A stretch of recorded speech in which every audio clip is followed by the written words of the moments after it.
All right, Roy. Yes. Roy, where did you grow up? Where are you from originally? Abington, in the suburbs of Philly in Pennsylvania. And tell me about your family. You had mom and dad? Yeah. I never met my real father. I was adopted by my stepfather when I was 6. And I've had my mom and my grandparents. Very small family. How would you describe your childhood in general? Typical 80s kid, 70s and 80s kid. Come home before the street lights on. What year were you born? 1971. I'm 50. And I didn't have a very big family growing up. I only had a few very select like pretty much just my mom growing up with. And my mom... Were you an only child? Yeah. A lot of abusive relationships with my mom, ex-boyfriends.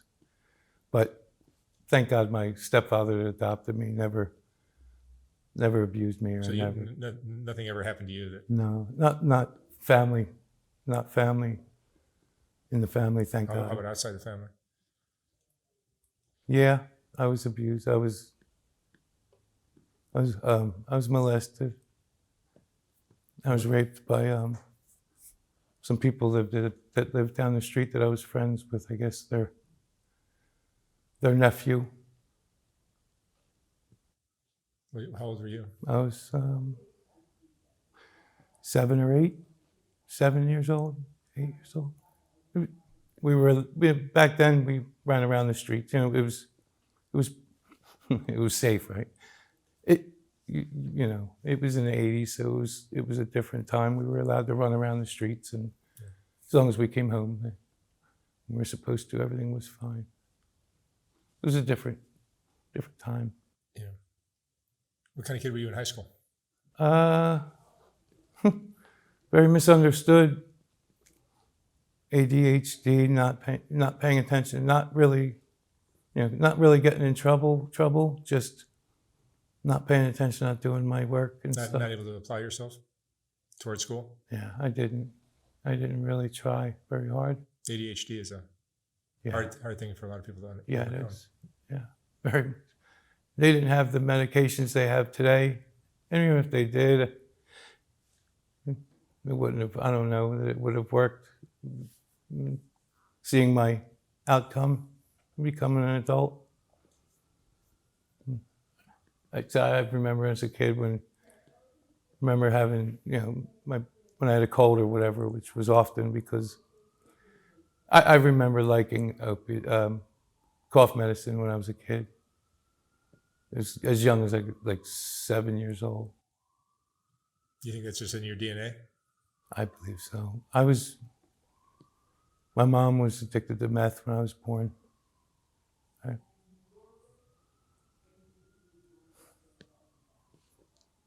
Yeah. And you got introduced to harder drugs at what age? Well, besides like the cough medicine and stuff, like early grade school.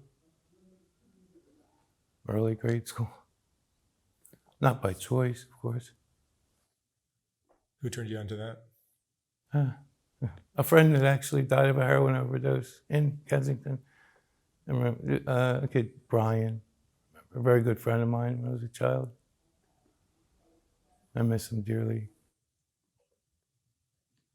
And you've had jobs? Of course. Yeah, I'm sorry. Yes. Yeah. I first started working when I was 14 or 15 on a farm, believe it or not. And it's not farmland around here either, so working, and he was a little molester himself. Bob Moore. I'm not afraid to say his name. I'm sure he's dead by now. But yeah, it was ugly too with him. He was a scumbag. He liked little kids. Yeah. That's what I grew up with. I'm not blaming. I don't think that's an excuse for my drug addiction, but doesn't help. No. I grew up with very bad night terrors. I still don't dream today. I don't dream.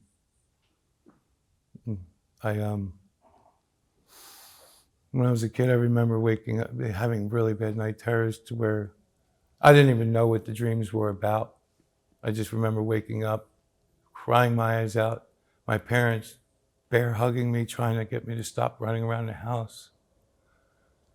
And I don't even know what the dreams were about, but that led me to not even having any more dreams. I'm petrified to dream. Do you think it affects your quality of sleep? Yeah. Not Big time. Not dreaming? Yeah. I haven't slept in like 3 days now. I haven't slept in like really, for real, 3 days. Like for real sleep. What is your drug now? My drug of choice is heroin. Heroin? Yeah. Heroin won't necessarily keep you Are you awake. sure it does? Really? Yeah.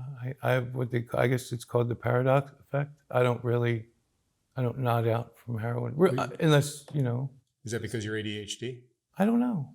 I don't know. I've never been able to get a real diagnosis and maybe like to help fix shit with my life through doctors and stuff. I know my mom cared and everything. My parents cared, but I don't think they knew what to do. I remember having one good psychiatrist, Dr. Scharf. So I remember having one good child psychiatrist, whatever. And the only thing I really remember him is him taking me to this trailer park and saying that I don't want to be like this. That's about all I remember going to his office, but that's about all I remember with the therapy. So I never really got any kind of help. A scared straight program. Not really. Yeah, I guess. Didn't work. No. You're down here. I'm not scared. Like I don't get scared walking around Kensington it doesn't. I just don't. I don't get. How long have you been on Kensington? Is it on Kensington? In Kensington. In Kensington. How long have you been in Kensington? What do they call it? Kensington Beach, where we go now. 2 years. 2 years. Yeah. And how long has Kensington been around? Oh gosh, like this, full of drug addicts and homeless people. Since at least the 80s, 90s. You remember it as a kid? Yeah. Yep. It wasn't. I was. It probably wasn't drug addicts then. It was probably alcoholics. No, I didn't. Yeah, mostly alcoholics and glue huffers, kind of stuff. Yeah. When I was outside of high school, just out of high school, I tried to do something with myself, and I became a guardian angel down in Philadelphia, down here in Kensington and Somerset. And I didn't see any.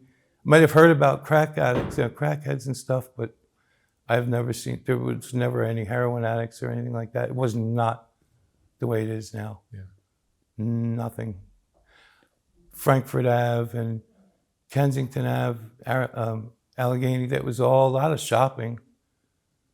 It's crazy the way it's turned around. It's changed. There's all the trash and the addicts. It's pretty hardcore. It is very hardcore. Yeah, lost souls just trying to find something and just trying to numb whatever things that we have going on inside. Do you feel like that's what you're doing? Absolutely. Yeah, what you went through as a kid. 100%. Yeah.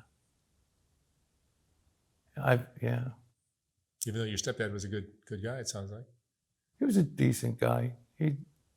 Just because he didn't beat me and molest me, he was a good guy. No, I love him. How was your relationship with your mom? She was my best friend. She was my rock. She was the only thing that kept me. She was the only one that kept me doing the right thing, pretty much. I miss her a lot. I lost her not too long ago in June. I'm sorry. Apparently she knew that she had an aorta dissection in her heart valve, aorta valve, but decided not to tell me. The only thing I could think of is so I wasn't hurt and so I wasn't upset and scared and for her, because we were best friends. My mom was my best friend, 100%. But in the long run, she doesn't know, but not telling me and me finding her dead in bed June 27th was the worst thing that's ever happened to me. I wouldn't wish that on the worst person that I've ever met in my life, that even any kind of molester on me. I wouldn't wish that on anyone. Yeah. To find their own mother in bed like that, dead. I'm sorry. Yeah, she was the only person that kept me in line, if I was in line. So, what does your day look like here in Kensington? What do? You wake up, or do you not wake up? You just stay up. I mean, if I do sleep, I'm on a lot of medication to sleep, and I'm just trying to get through the day, pretty much. How do you make money? I'm on disability. And that's enough to. No, but it works. I make do. I do what I can. Do you have friends? Not many. I choose. I don't like having a lot of friends. Well, down here, they're probably not very trustworthy. Well, yeah, of course, not really. Yeah, down here, not very trustworthy. But even in general, if I always had friends, I always had a very small circle, because when I do have good friends, I feel like I need to be there for them all the time, and you can't do that if you have, a whole bunch of people that you have to try and please on a daily. Yeah. You seem like a good-hearted person. I believe I am. But to be here in Kensington, where It's there's lots of snakes and thieves and hustlers and very rough on a person like me. It is. I'm not being, what is that, narcissistic or being like high on myself or anything, but I know it's very hard to be down here, because you can't. I'm too nice for this whole entire thing, this whole scene, the whole thing. It's a horrible, ruthless Yeah. scene that you're. And you have to be that way. You don't have to hurt people and stuff, but you have to be rough around the edges. And I have a hard time being rough around the edges. Have you changed since you've been down here? Yeah. I have. In what ways? I've gotten a little bit more rough around the edges, and I don't like it. I don't like having to I don't even like saying no to people if they ask me for a cigarette or something. I hate it. I'm a people pleaser, but you can't be that way down here. You'll get killed. You can't trust everybody that you run into just because they're nice to you the first time, because you will get killed. And I'm really surprised that I haven't gotten killed. What's the worst thing that's happened to you since you've been here? When you're not even overdosing and find myself in the hospital, trying to find somebody to help shoot me up so I can get better, so I can help my friend that was overdosing, and end up being kidnapped and have a gun put to my head and my face. That was probably the worst thing that's ever happened to me down here. I just was trying to help my friend. They were driving my vehicle at the time, and I couldn't. I was having small seizures kind of thing in my, these brain zaps that I get in my head, and it was affecting. I couldn't get my friend better so we can go to the hospital, to get him to the hospital. I never did. I'm not sure what happened to him.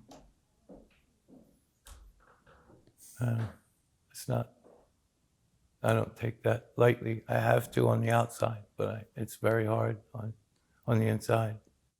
Do you find you begin to normalize things that are not really things you should be normalizing? Yes. because And it scares me. There's a lot of really good people down here, but there's even more people that are just out to get whatever they can from you and discard you. it's gotta be depressing to be around that. Yeah. And it's hard to hold that in, but I do. I do what I can. What are you afraid of now? What do you worry about?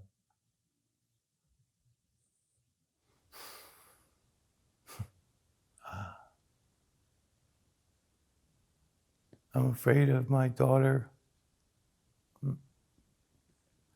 I'm afraid I don't want my daughter to see me like this down here ever. I don't have any more. I have no more family. I only have a 29-year-old daughter. I have no other family. I don't have one other family member that's half family members, like aunt and cousin, but I don't even talk to them. I don't have any other blood family, no blood relatives at all. So I don't really have anybody else to get help from, or even talk to as a family member. It sucks. Yeah. What do you think most people don't understand about addiction, drug addiction? It's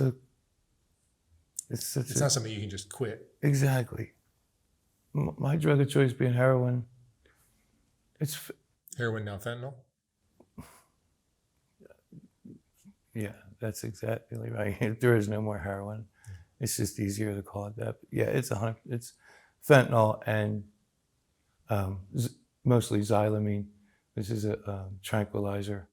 Animal tranquilizer? Animal tranquilizer, yeah. It's like for horses? I believe, no, not necessarily for, I don't think it's for horses. It's for larger animals. Yeah. There's the methadone, the Suboxone, the Subutex, and all that stuff doesn't work for that stuff. It doesn't work. I started on pain medication when I hurt my back and knees. And I didn't do heroin until I was 40 years old. I was on maintenance medication for a long time, and then I did heroin because I couldn't get back to normal. Once I found and got addicted to opiates, that was the end. That was the end. To me, it's a miracle drug that, with the right circumstances, if it wasn't money issues, I'd be a very productive person. I'd be a very productive member of society. I wholeheartedly believe that. It does not cause problems in my life. Just the negative shit that people see about it, and the negative shit it does in one's life, like takes all the money away and stuff. They said, like, if it was a prescribed medicine, that would be the medication for me that would make me a very good person. You believe it helps you? Yeah. Yes. But why are you in the situation you're in? Because it takes money away, because because of the negative stigma, the negative outlooks it gives people, and what everybody thinks of it. Being addicted to opiates, heroin, whatever Recently, it just became the whole fentanyl thing, right? Yeah, it's only been a few years, I think. Yeah, I'm not really crazy about that. I would much rather have heroin. The fentanyl, it's. Yeah, once a person gets addicted to fentanyl, it just seems like it's a whole new game. Oh, big time, yeah. Yeah, because because they don't have any kind of maintenance medication to get people off of it, and just to change their actions and to better their life, because it causes such bullshit and fucking chaos in people's lives. This is so hard to get. But when it does such good things for some people, or does it really do good things? I don't know. I mean, in my brain, I feel as though it does. I don't steal. I wouldn't steal for it. I wouldn't rob people for it. It's just, I don't do that stuff. And that, You still have a moral compass that's intact. yeah. But most people on fentanyl And being 50 years old, have a hard time with that. yeah, I can't change that. I've seen fentanyl addicts who seem to have their lives together, except they're homeless and they're scrounging from day to day to get their fix. Yeah. But they're not robbing and stealing from everybody. Right. No, I wouldn't rob somebody no way. I wouldn't be afraid to admit it if I were either. I have no problem, huh? What was your favorite memory in your life? My favorite memory? The best memory? I have to say when my daughter was born. I know that's probably typical, but no, it really is. I think it is. Yeah, my daughter being born, I don't remember ever being as happy as I was. And do you talk to her now? Absolutely. You do? Yeah. She's all I have left. I don't know what I would do without her. If she happens to see this video, what will that do to your relationship with her? Absolutely nothing. Yeah. I'm an open book. She knows all this. She knows everything. Oh, she does? Okay. Yeah. My mom, yeah. I don't lie like that either. My mom didn't have to catch me doing drugs. I told her. And she could tell. It's a great way to be. That's a great way for you to be. Yeah. I believe. It's liberating because I don't have to worry about remembering.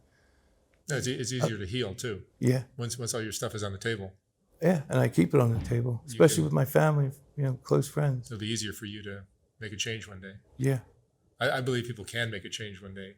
Absolutely. They just have to have the right circumstances and time. The right mindset. Yeah, you have everything. Yeah. Somebody who just doesn't make a change, doesn't mean that one day they won't. Right. No. And it's never too late to change either. Yeah. Miracles do happen. Mm-hmm. Yeah, I'm waiting. I'm waiting for the miracle. I don't know. When you drive down Kensington and see all the people that are just like lost and gone, it seems like there's no hope for them. But there is. There is. Absolutely. Every single person. Absolutely. I don't care what they're doing wrong. There's always a hope for everybody. Yeah. Even the people that's wronged me the most in my life. I'm not that kind of person who holds grudges. I believe everybody deserves another chance, and sometimes 3, 4 chances. It depends, but yeah. Everybody's got something good inside them somewhere. If you had your life to live all over again, what would you have done differently? Wow. Without going crazy about it, I think try to do better, and I guess try to better trying to do better in school. That way I'd have more discipline growing up. So I got somewhere in life, but then I got lost getting there. Yeah, but you're punishing yourself for being ADHD. In some ways, right? Yeah. Yeah, I could never sit down and just read an entire paragraph. So they said I was being bad. Because I couldn't remember the first fucking sentence when I'm 4 or 5 sentences deep in a book. I've never read an entire book all the way through. I'm not stupid at all.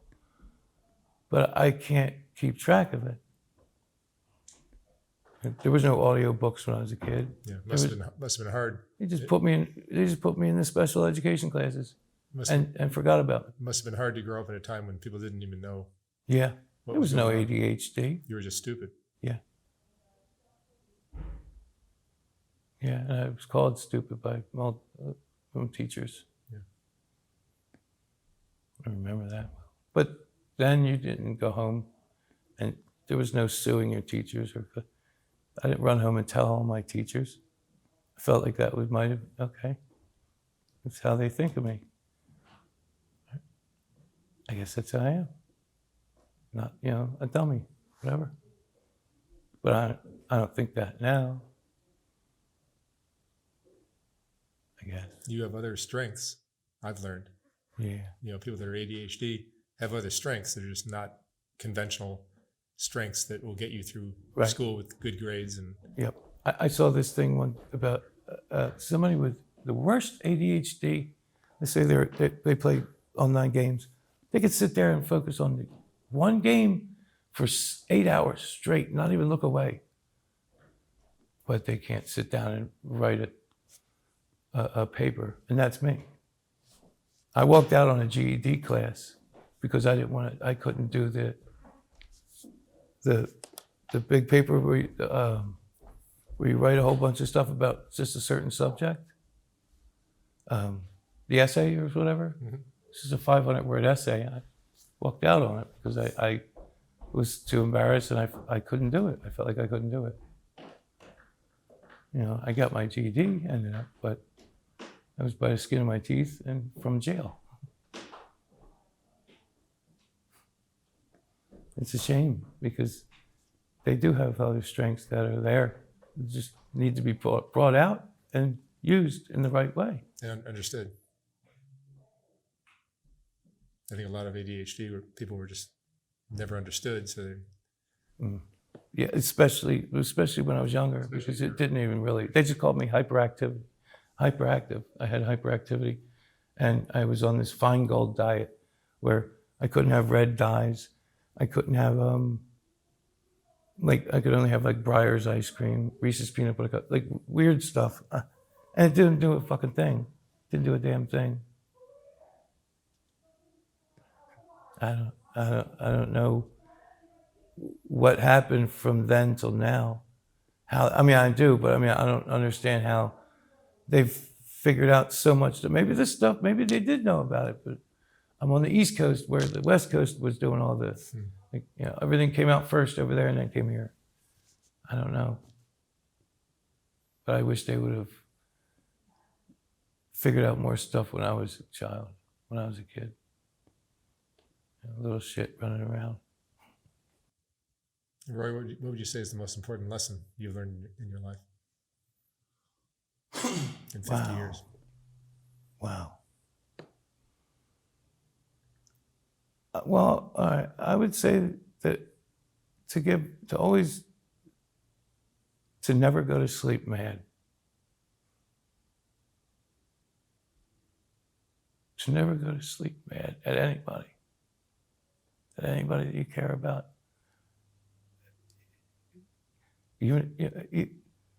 Especially, if you know that you're going to develop a relationship or friendship, and it's just not there yet. To never go to sleep mad. It's a great one. Because you never know. You never know when they're not going to wake up. And the best thing that I've ever done, really, actually, was the last thing I said to my mom was, "I'll see you tomorrow. I love you," before I went out. And that's my answer to the best, the thing that I've done in life, that the happiest thing, I guess you could say, because me and my mom had a rough growing up. She was an alcoholic and stuff.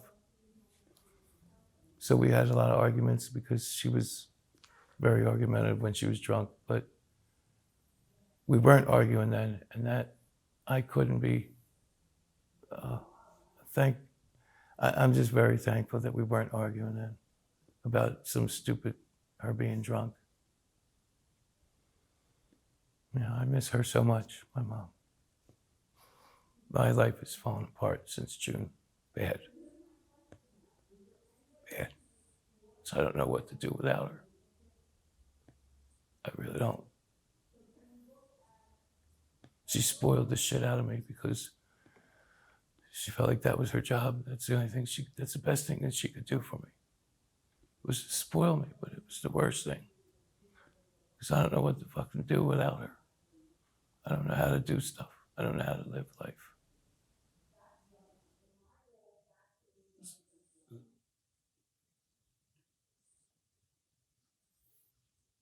All right, Roy. Thank you so much for sharing your story. You're welcome. Thank you for. I hope you turn a corner and figure it out. Yeah, I hope so too. Sometimes it takes time to heal that stuff. Yeah. Yeah, that's what I hear. I really haven't grieved that much, that well. I will. All right. Thank you very much.